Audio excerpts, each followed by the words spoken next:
there's two different stories that I can relate to today's topic that took place when I was a kid. Both true stories, both 100% facts. And I'm gonna give it to y'all the best way that I remember it. The amazing thing with me, and my brothers tell me, friends tell me all the time, is my memory. I have a really good memory. I don't forget much, man. I'm like an elephant. They're saying he's got a memory like an elephant, something along those lines. I'm like that.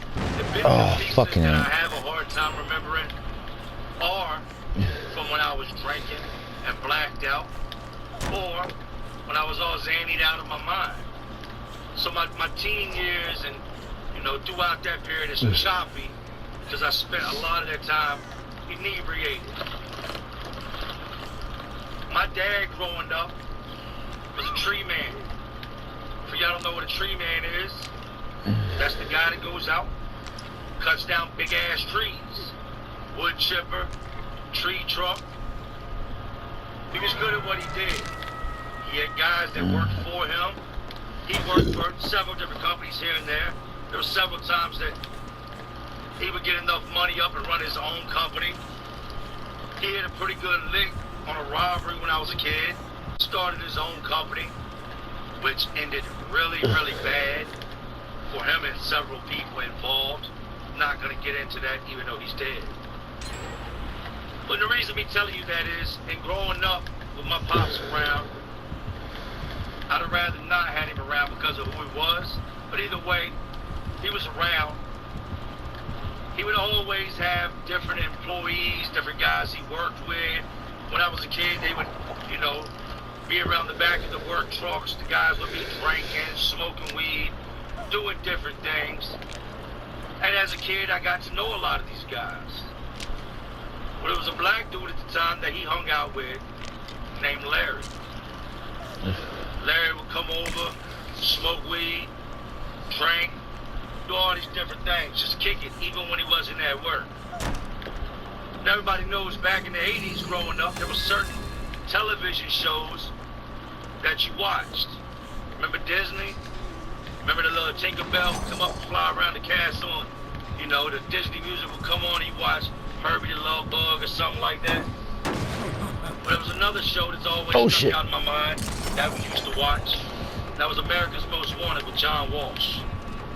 The father of the little boy Adam Walsh that was killed way back in the day. Everybody remembers America's Most Wanted. Woo shit. Well, Larry works for my dad, works with my dad. I can't remember if he worked for him or with him. Just remember him being around. I remember he was a cool dude, man. If I had to compare him to somebody, I'd say he reminded me of Wesley Snipes. Larry just comes up missing, out the blue. Don't come to work no more. We don't see Larry. We don't hear nothing from Larry. Larry's just pretty much vanished. Nobody knows where he went. It's my dad's homeboy. I expected, somebody would know something. We didn't know anything. There we are that weekend, months and months and months down the road, laying on the living room floor watching America's Most Wanted on the old box-style TV. The old crank knobs and the clothes hang on top of the antenna. And they get into a story. And the story is about Larry. Larry was wanted in the murder of an elderly woman in North Carolina. I sat there in disbelief in the episode. Come to find out, Larry had hacked this old woman up with an axe in her carport / garage area of her home in the middle of the night. Now, what I remember about Larry is Larry was a heavy drinker, and Larry drank a lot of liquor. Like, he drank liquor like it was, like you were drinking a 2-liter of soda. Larry would do that with bottles of bourbon, just whatever he get his hands on. I always remember seeing this guy drinking, being really drunk, right? They show his picture, give his description. They walk through the ins and outs of the crime scenes and a reenactment of what they think happened that night. I come to find out Larry was burglarizing this woman's house in the middle of the night. Thought she wasn't there. She rolled up on him in the garage, told him she was calling the police. Larry picked up an axe. I killed the woman with it in her garage. Left fingerprints all over the scene. Fingerprints on the axe. Let's go. I need to use this recovered up. all this stuff that 100% tied Larry to the crime. Larry would get caught in another state not long after that. You already know. If your ass is on America's Most Wanted, you better get out the country. And they showed that show outside the country as well. So your chances of getting away with something after being on that show was slim to none. Because back then everybody watched it. But I remember, you know, seeing stuff on the news about it after that, after he was captured and brought back to Charlotte. And Larry's defense and what happened that night was that he had started drinking. It was on a weekend.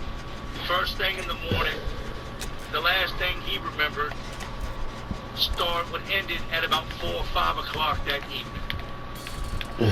He don't remember going to the woman's house. He was also tied to several other breaking and enterings throughout that night. Fuck, he's still. He didn't remember killing the woman with the axe. Never remembered seeing her, anything. Like I said, they just put the America's Most Wanted, put the reenactment together, and he just agreed with it because he didn't know what had happened. He told him he drank the whole day to the point that he blacked out and woke up the following morning covered in blood in his truck, and there was all this stuff from all these different houses in the back of his truck from where he had broken in and stole stuff. There was stuff from the woman's house that he killed that he went on to sell to people on the street, pawn some of. Larry went off to prison, and if I had to guess, I don't remember his sentencing. I don't remember them talking about his sentencing. But with a crime like that, I can pretty much guarantee you that Larry never, ever, ever is getting out of prison if he's still alive to this day. This would have been 1990, maybe 89, 88, somewhere around that period. Damn. And I understand blacking out, not remembering something, but I don't think that in my darkest days of drinking, me being in the deepest, bottomless pit of a bottle, that I could ever take it to that extreme. I think that is something that is inside of you, something that's been lying dormant, and I don't think that blacking out is an excuse for something like that, because someone is gone, someone's family suffered, this woman died in a horrific way, and it doesn't excuse it because you decided to drink to the point that you lost control and couldn't remember. That's today's first story, 100% facts, but then on everything I love, that was crazy to say the least to see Larry on America's Most Wanted. Second story I'm going to tell y'all is disturbing. It involves a child. If that's not something you can stomach to hear, then I suggest you go ahead and fast forward a ways until we get to the last story. But part of my childhood, something I remember, also related to somebody blacking out. So today I'm going to share that story with y'all as well. Give you a second. Skip forward if that's what you want. 1990 will forever be a year that sticks out in my head. A lot happened in 1990. I got in trouble for the first time in 1990. Damn. I was 6 or 7 years old. What I thought was protect myself from 3 other kids in the school. I tried to attack them with a knife. Oh yeah, that would be my first run-in with the law.